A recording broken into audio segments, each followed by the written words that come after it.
મને એ વાતની સૌથી વધુ ખુશી છે, કેમ કે હું અનેક વખત જેલમાં ગયેલો માણસ છું,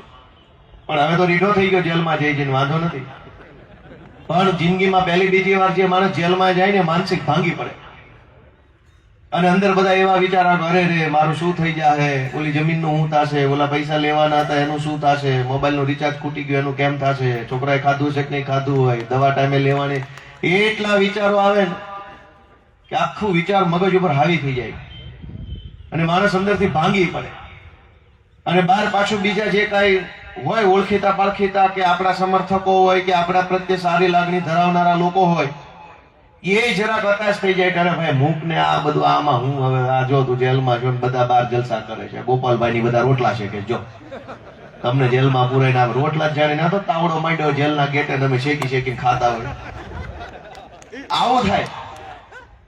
કોઈ રોટલા તો ભાજપ વાળા શેકે છે. આપના પોતાના પ્લેટફોર્મ લલકારને લાઈક કરો, ફોલો કરો, સબસ્ક્રાઇબ કરો અને શેર કરો.